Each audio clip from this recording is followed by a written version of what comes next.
Primeira vez que eu li essas teses sobre o conceito de história do Benjamin foi em 2011, na disciplina Teorias da História, ministrada na UFSC, à época, pela professora Janine Gomes da Silva.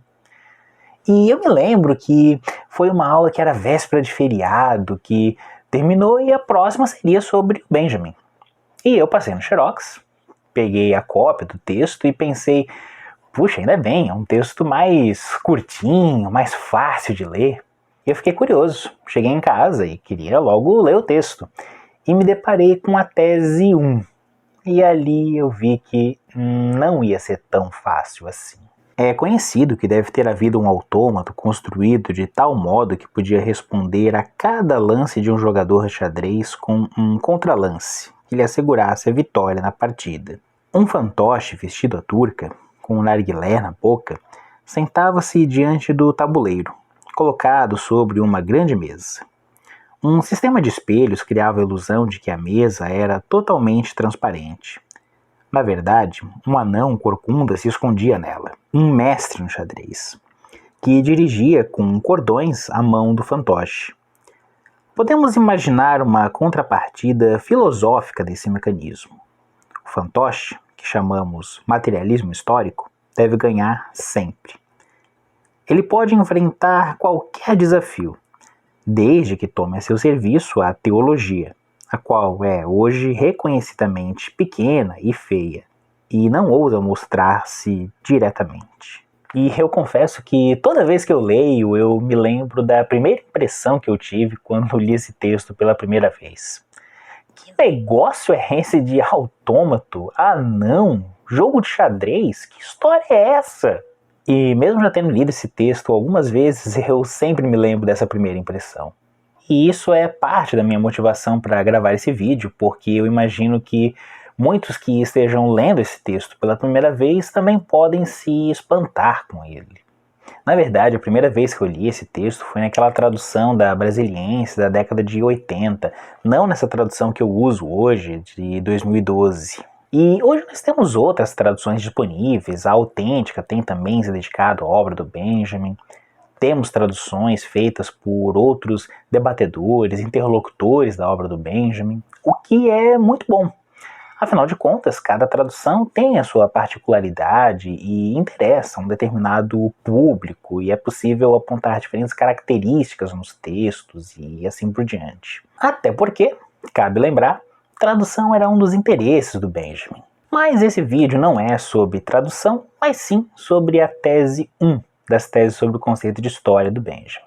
E o Michel Levy traz no seu livro a imagem do autômato que inspirou o Benjamin e que, de certa maneira, ajuda a compreender essa alegoria que ele faz, essa alegoria que relaciona o marxismo e a teologia. Michel Levy, aliás, que também fala sobre a inspiração do Benjamin para essa alegoria.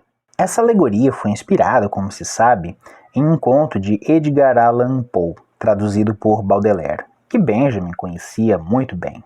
Trata-se de um autômato jogador de xadrez, apresentado em 1769 à corte de Viena pelo barão Wolfgang von Kempelen, que vai acabar, depois de diversas peripécias, nos Estados Unidos, em uma turnê organizada por um inventor e empreendedor vienense, Johann Melzel. Poe descreve esse autômato como uma figura vestida no estilo turco, cuja mão esquerda segura um cachimbo e que, sendo uma máquina, deveria ganhar sempre as partidas de xadrez. Uma das hipóteses de Poe é que um anão movimentava a máquina, um anão previamente escondido nela. A similaridade, quase ao pé da letra com a tese 1, é evidente. Michel Levy também chama atenção para uma série de características dessa alegoria que nos ajudam a compreendê-la e, assim, compreender a tese 1 desse texto. Em primeiro lugar, o autômato, ou o boneco, ou a marionete. Ele é chamado materialismo histórico, entre aspas. E o uso de aspas sugere que ele não é o verdadeiro materialismo histórico, mas ele é chamado assim. E quem o chama assim? Os principais porta-vozes do marxismo à época, os ideólogos da Segunda e da Terceira Internacional. Aos olhos de Benjamin, o materialismo histórico torna-se efetivamente, nas mãos desses porta-vozes, um método que percebe a história como um tipo de máquina que conduz automaticamente ao triunfo do socialismo. Para esse materialismo mecânico, o desenvolvimento das forças produtivas, o progresso econômico e as leis da história levam necessariamente à crise final do capitalismo e à vitória do proletariado, na versão comunista, ou, na versão social-democrata, as reformas que transformarão gradualmente a sociedade. O problema é que esse autômato não consegue ganhar a partida sozinho. E, bom, o que significa para Benjamin ganhar a partida? Duas coisas. Primeiro, interpretar corretamente a história, lutar contra essa visão da história dos opressores e, em segundo lugar, vencer o próprio inimigo, as classes dominantes, que em 1940 tinham um nome, o fascismo. E, se me permitem acrescentar, em 2021 também. E essa é uma alegoria que tem a ver com a forma como Benjamin se apropria do marxismo e também da teologia. Benjamin, sempre importante lembrar, se aproxima do marxismo por vias não ortodoxas. Ele tem a sua própria leitura, faz a sua leitura original de Marx e propõe um retorno ao próprio Marx. E a partir desse movimento ou dessa leitura, ele era um crítico desse marxismo dito oficial, identificado com a Segunda, com a Terceira Internacional, com o Partido Comunista da União Soviética. Só que Benjamin também faz uma leitura própria da teologia. Mas o que significa teologia para o Benjamin? Aqui é interessante porque o Benjamin faz uma leitura profana da teologia. Ou melhor, ele laiciza a teologia. É uma teologia laica. É importante levar em consideração que nós estamos falando de um contexto pós-iluminista e que o marxismo é herdeiro do iluminismo. E o interesse de Benjamin com a religião não é propriamente com Deus, mas sim como ficou gravada na religião a história do homem. Quem comenta isso é o filósofo Reis Mate.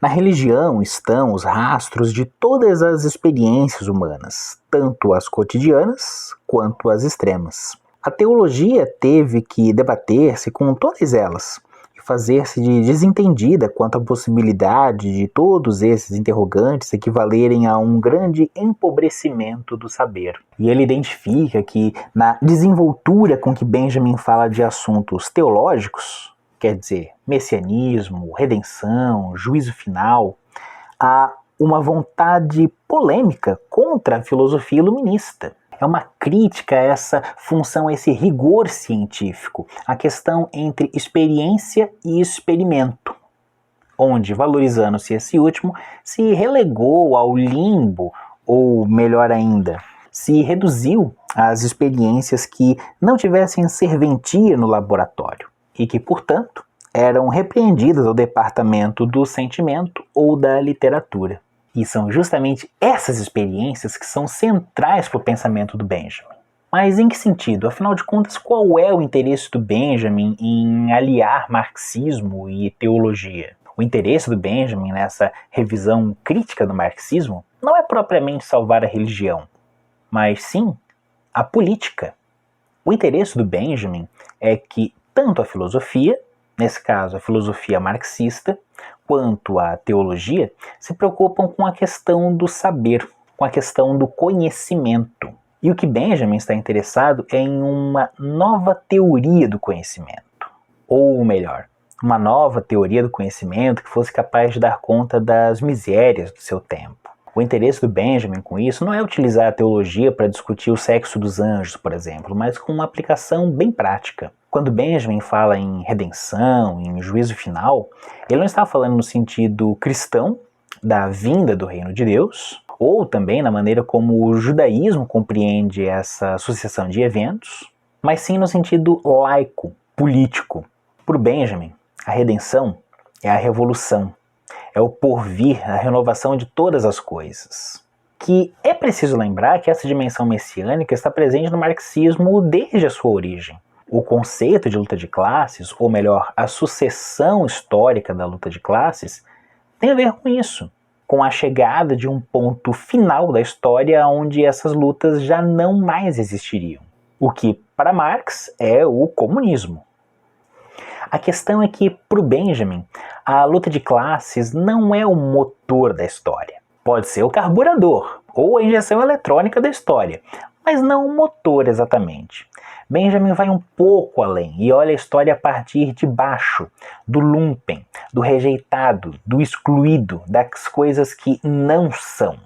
E vem daí essa postura original do Benjamin, essa leitura original do marxismo e também da teologia. Por isso eu acredito que essa é uma questão muito importante para aqueles que estão querendo conhecer mais, se aprofundar no pensamento do Benjamin, o que eu recomendo. E esse é o meu esforço aqui gravando esses vídeos. Como eu já disse em outros vídeos, eu não sou um grande estudioso da obra do Benjamin, eu conheço, eu leio há muito tempo, eu me utilizo do referencial do Benjamin para as minhas próprias pesquisas, no campo da história, para pensar o patrimônio, a memória, mas estou longe de ser um especialista. Mas recomendo aqui, deixo aqui nos comentários ou aqui na descrição do vídeo, naquele campo para saber mais, para quem quiser se aprofundar realmente. E em segundo lugar, essa é uma questão da maior relevância quando nós pensamos a nossa situação política atual. Não apenas no Brasil, mas no mundo como um todo. Principalmente quando nós vemos as dificuldades hoje que nós temos quando debatemos sobre Estado laico, ou quando nós vemos a ação organizada de grupos religiosos na política, seja cristãos fundamentalistas, no Brasil, no Ocidente como um todo. E, por que não, também dizer de uma dificuldade que a esquerda tem de dialogar com esses grupos, de dialogar com a religião como um todo. Ainda prevalece, de certa maneira, essa cisão inaugurada pelo Iluminismo. Cisão que o Benjamin questiona. E a questão é que isso acaba sendo prejudicial tanto para a política quanto para a religião. Ou seja, é possível haver uma outra relação entre essas duas esferas, entre essas duas dimensões da vida humana, mas não é uma questão fácil de se resolver. Assim como não é fácil a leitura desse texto das teses sobre o conceito de história do Benjamin, mas muito necessário de se debater.